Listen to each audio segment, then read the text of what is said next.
Magandang umaga po mga kapatid.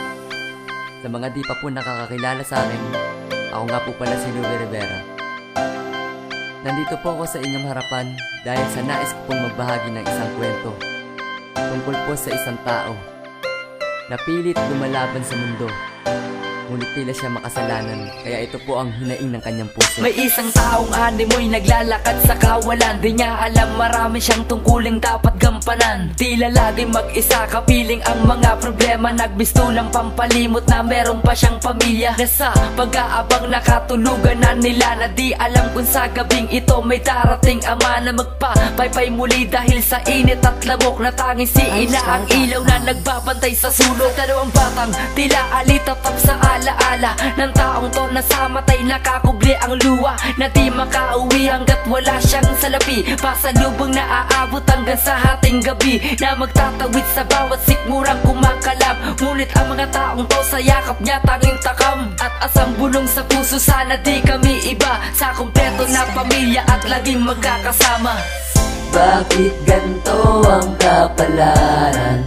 Kasalanan ko nga ba ang lahat?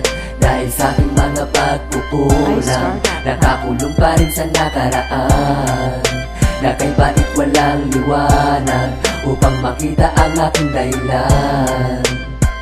Na di ko naman sinasadya, to patawarin ako. Sa paglipas ng taon magtatatlo na ang anghel ng amang ligaw, na ang kilala lamang ay papel at panulat na lagi niyang kausap at kasama, at mikropono na pinagsabihan niya ng problema. Hanggang sa isinilang na ang bago niyang pag-asa, ngunit mayakap malambing niya to, bihira lang ang tsansa. Na nagbunga ng pasakit sa anak niya at asawa, na unti-unting lumilikha ng lamat sa pamilya nila.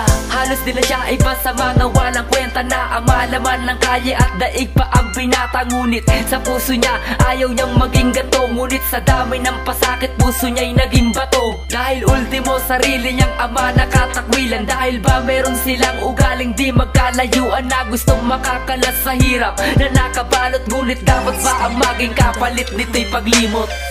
Bakit ganto ang kapalaran? Kasalanan ko nga ba ang lahat? Dahil sa aking mga pagkukulang, nakakulong pa rin sa nakaraan. Na kay bait walang liwanag upang makita ang aking dahilan. Na di ko naman sinasadya, to patawarin ako. Tanong niya, ano ang kasalanan? Bakit siya pa ang kinuha? Sigaw sa malagim niya na umaga. Ganda ba dapat siya turuan ng leksyon? Kanyang tanong. O di dapat siya ang ama na kanyang busungan ako di Panginoon, na magsisilbing daan para mabago niya lahat at mapuna ng pagkukulang sa pamilyang nagkalamat. Ngunit paano siya babawi? Ang luhay di mapawi, na nagtago sa likod nitong mata na nagsasabi. Pag binasa ng marami, lungkot ang mamumutawi. Sana malagpasan niya to ang panalangin niya palagi, na may laking pasasalamat sa inyo na nagpaalala. May dahilan ng Diyos kung ba't sa kanila'y kinuha ang isang anghel na sa kanya'y magsisilbing paalala at magbibigay pag-asa tuwing titingala sa mga tala. Kung sana'y naroon siya, kapiling ang Panginoon na nagsasabi, lumipad ka, may pakpak ka na ngayon.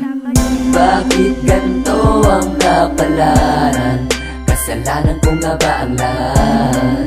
Dahil sa aking mga pagkukulang, nakakulong pa rin sa nakaraan.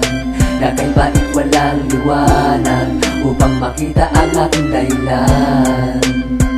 Na di ko naman sinasadya, to patawarin ako. Bakit ganto ang kapalaran? Kasalanan ko nga ba ang lahat? Dahil sa aking mga pagkukulang, nakakulong pa rin sa nakaraan. Na kay bait walang liwanag upang makita ang aking dahilan.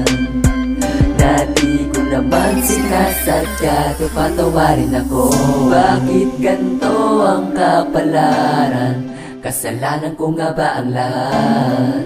Dahil sa aking mga pagkukulang, nakakulong pa rin sa nakaraan. Na kay bait walang liwanag upang makita ang aking dahilan. Na di ko naman sinasadya, to patawarin ako.